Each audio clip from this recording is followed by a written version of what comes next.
I used to believe betrayal came with warning signs, harsh words, tense dinners, a lingering silence thick with unspoken truth. But I was wrong. Sometimes it's quiet. Sometimes it comes from the person who once held your hand through grief, who promised to protect you when the world felt too loud. Sometimes it's your sister. I moved in with Jenna when I was 19, fresh out of high school, grieving our parents' sudden death, and clutching my acceptance letter to a local college like it was my last lifeline. She was 5 years older, working full-time as a graphic designer, and had been the responsible one ever since we were kids. We weren't best friends, but we were all we had left. Her one-bedroom apartment became our sanctuary, or so I thought. She gave me the couch, sometimes her bed when she was working late, and made sure I always had something to eat. I got a part-time job, juggled classes, helped clean, and stayed out of her way. I thought we had a rhythm. Not perfect, but good enough. Then Aaron happened. Jenna met him at some gallery event. He was the kind of man who wore confidence like cologne. Thick, intoxicating, and impossible to ignore. I remember the first time he came over, flashing me that politician's smile. There was something about his eyes. Cold, calculating. "Ah, so you're the little sister," he'd said, eyes lingering just a bit too long. Cute, I forced a smile. He gave me the creeps, but I kept my mouth shut. Jenna seemed happy for the first time in months. She laughed louder, started wearing perfume again, even hummed while making coffee. But over time, the atmosphere changed. He began showing up uninvited, started asking personal questions, where I worked, who I talked to when I'd be home. Always phrased like a joke, but I saw the way he looked at me when Jenna wasn't watching. I told her once, just once, "Jen, I don't think Aaron's a good guy. He makes me uncomfortable." Her smile faded.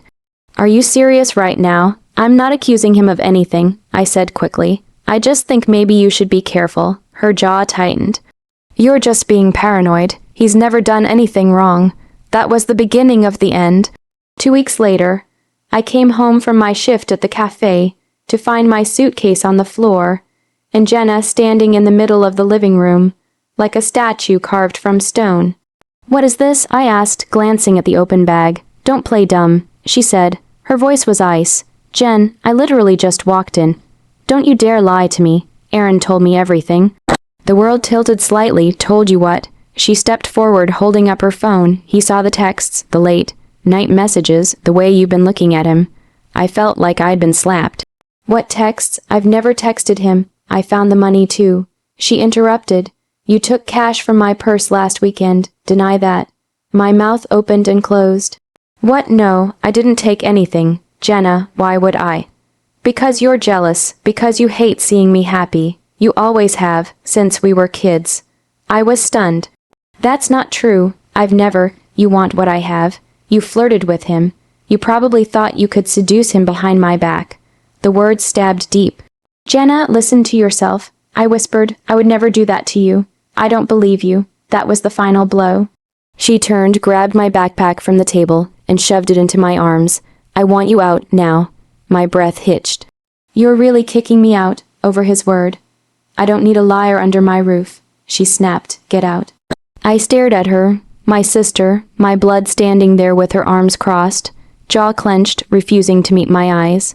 There was no trace of the girl who used to braid my hair before school, who once stood in front of a bully and said, "Touch her again and you'll answer to me." That girl was gone. I took my things, my backpack, a grocery bag with a few clothes, and the crumpled photo of us from Christmas 2 years ago. And then I walked out into the night. It was cold. My shoes were soaked within minutes from the slush lining the sidewalks. I didn't know where I was going. I just walked, 1 block, 2 blocks, 5.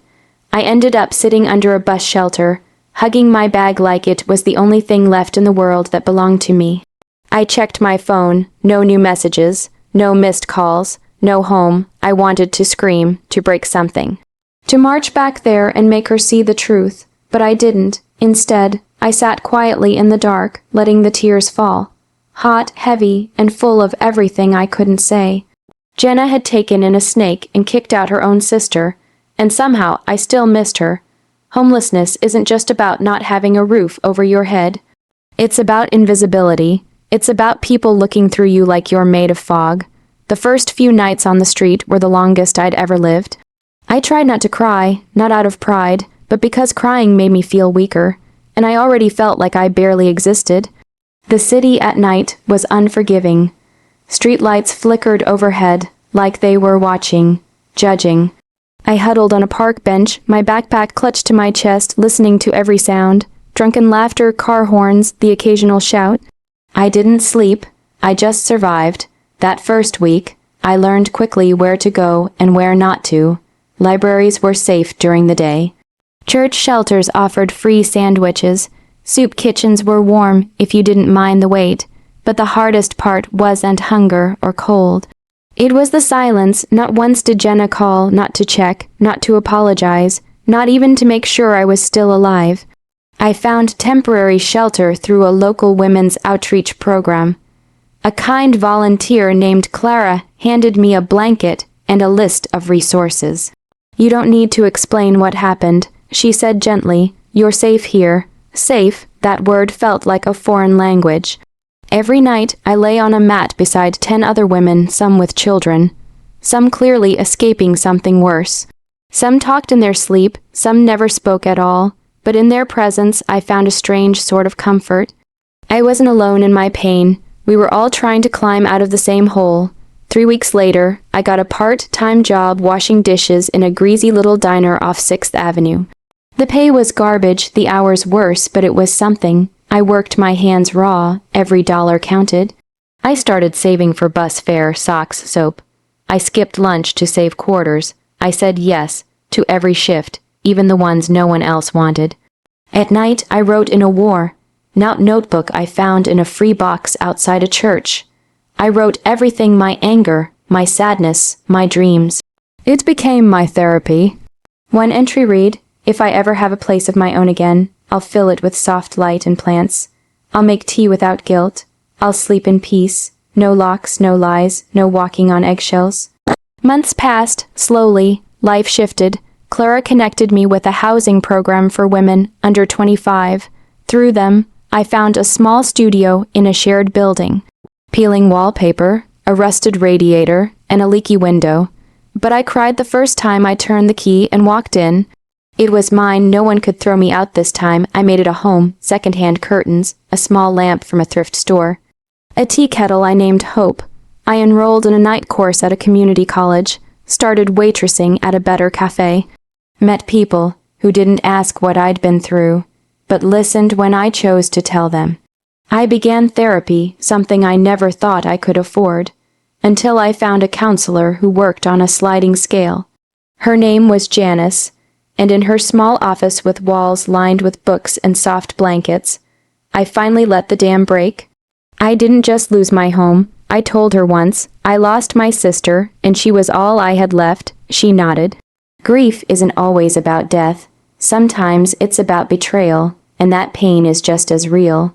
With time, I grew stronger. Not overnight, not all at once, but in small, powerful ways. I stopped flinching at phone calls. I stopped waiting for Jenna's name to appear on the screen. I learned how to sleep deeply again, how to laugh without guilt. I even started writing a blog, Bricks in Bloom, I called it. A space where I talked about rebuilding your life, brick by brick. Finding beauty in brokenness, people connected with it. Strangers emailed me saying, you made me feel seen. 2 years passed, 2 full years since Jenna threw me out like trash. I had built a life from nothing, my own apartment now, a real one, a bookshelf filled with poetry and journals, plants in every window, a tiny orange cat I named Juniper. I didn't think about Jenna anymore. Or at least, I tried not to. Until the call. It came on a cloudy Tuesday afternoon while I was organizing donation boxes at the shelter. I now volunteered at Clara's shelter. Full circle, my phone buzzed, unknown number. I almost ignored it. Then something in me paused. I answered. Hello, a shaky breath on the other end. It's me. I froze that voice. It was Jenna. There was a silence between us longer than any words could fill. Her voice cracked. Please don't hang up. I didn't, but I said nothing. I don't know where else to go. I've been living in my car. Aaron's gone. He took everything. My savings, my job, my everything. I sat down slowly. She continued, I know you probably hate me. I wouldn't blame you, but I'm scared, and I didn't know who else to call. Another long pause. Can I stay with you just for a little while? The air felt thick. I could hear her breathing on the other end, waiting, terrified. I looked around my cozy little apartment, the warm light, the safe space I had fought to create. She wanted in. The same person who once threw me out into the cold without hesitation. The same person who believed a man over her own blood. Now she stood outside my door, figuratively, asking for a second chance. My heart beat loud in my ears. I'll text you my address.